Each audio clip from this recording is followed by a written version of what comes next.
नमस्कार, तेज हरियाणा से गुरविंदर पन्नू। अब काउंटिंग के बाद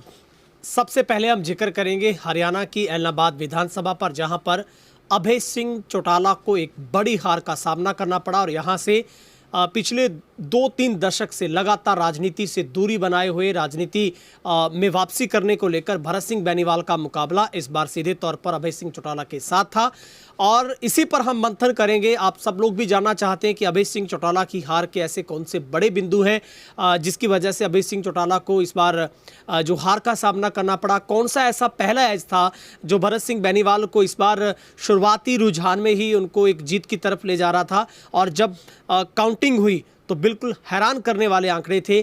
जिस हार जीत का मार्जिन इस बार 2-4 हज़ार समझा जा रहा था वो 10,000 से भी ज़्यादा का निकला। मेरे साथ राजनीतिक विश्लेषक हमारे साथ है महावीर सर, उनसे जानते हैं बातचीत। सर, सबसे पहले बहुत बहुत स्वागत है आपका। धन्यवाद।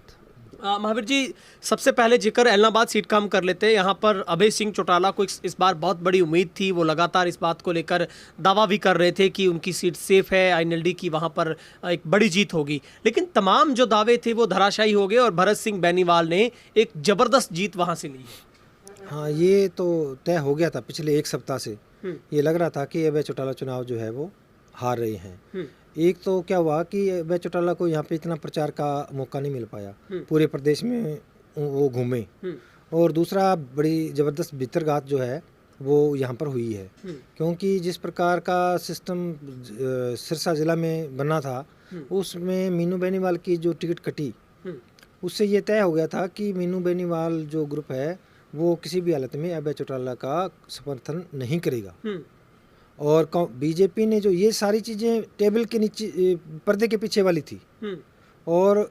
उससे ये लग रहा था कि शुरुआत में तो ये लगा कि जो प्रचार है वो प्रचार भरत सिंह बेनीवाल का कोई इतना ज़्यादा बढ़िया प्रचार नहीं था। वो तो पब्लिक ने ही कुछ एंटी इनकम्बेंसी भी अभय चौटाला के खिलाफ थी, लगातार वो चुनाव जीत रहे थे,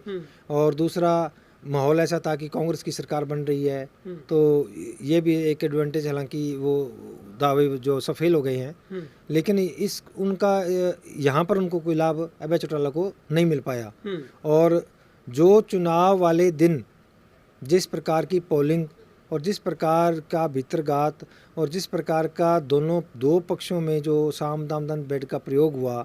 उसमें ये तय कर दिया था कि जो है अभय चौटाला वो चुनाव हारेंगे। ये हमने कल या परसों शायद वो ये वीडियो बनाया था, उसमें भी हमने कहा था कि ये मेरे को नहीं लगता कि अभय चौटाला चुनाव जीत जाएंगे,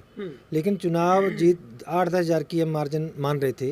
लेकिन चुनाव जो 15 हज़ार से जो हारे हैं ये जो है अनएक्सेप्टेड जो है वो हार अब लग रही है। सर साहब, आपको नहीं लगता कि जब अंडर टेबल बीजेपी के साथ अंडरस्टैंडिंग थी, पर्दे के पीछे जो समझौता हो गया था, जहां पर सिरसा से कांडा ने उनको समर्थन दिया, कांडा ने भी वहां पर आकर उनके लिए वोट मांगे, आपको नहीं लगता कि ये फैक्टर जो बीजेपी के साथ समझौता था वो कहीं ना कहीं यहां पर विपरीत नज़र आया और सीधे तौर पर दीपेंद्र हुड्डा ने उनके लिए वोट मांगे, भरत सिंह बेनीवाल के लिए झोली फैलाई, आंसू बहाए उन्होंने, और भूपेंद्र हुड्डा ने यहाँ तक कहा कि सीधा और ये एक भोला सा आदमी है, ये तो मेरी बाँह पकड़ के भी काम करवा सकता है। नहीं, ये चीज़ों का एडवांटेज तो उनको मिला है, लेकिन पूरे प्रदेश में जो चुनाव का ये जो नतीजा आया है, ये जाट गैर जाट मुद्दे पे वोटों के कंसोलिडेट होने का वजह से आया है। गैर जाट जो है वो एकदम कंसोलिडेट हो गए भाजपा के पक्ष के अंदर, लेकिन जो है यहाँ, क्योंकि मैंने आपको पहले भी एक चर्चा में बात मैंने की होगी कि सिरसा जिला में जाट गैर जाट का मुद्दा कभी जो है वो नहीं चलता है। यहाँ पर चौधरी देवलाल चौटाला परिवार का पक्ष और विरोध इस टाइप का इन 5 विधानसभा हलकों में जो है वो एक वोट बैंक बना हुआ है। वो समय के मुताबिक उसमें कभी तो जोड़ तोड़ से कम ज़्यादा होता है, उसके मुताबिक जो है वो जो चुनाव में वो डिसाइड करता है, नहीं कि जाट गैर जाट का। दूसरा, अब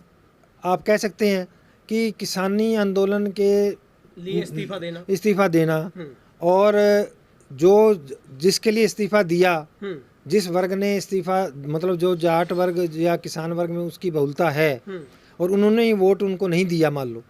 ये कितनी बड़ी विडंबना की बात है। पंजाबी बेल्ट है यहाँ पर, उपचुनाव में उन्होंने पक्ष में मतदान किया अभय चौटाला के, आज उसी बेल्ट से लीड मिली है भरत सिंह को। आज उसी बेल्ट से हमने अंदाजा लगा रहे थे कि 100% उनको लीड वहाँ पर मिलेगी भरत सिंह को। तो जो वो इसका मतलब क्या हुआ कि किसानी आंदोलन के पूरे प्रदेश में जो वोट मिली है कांग्रेस पार्टी को,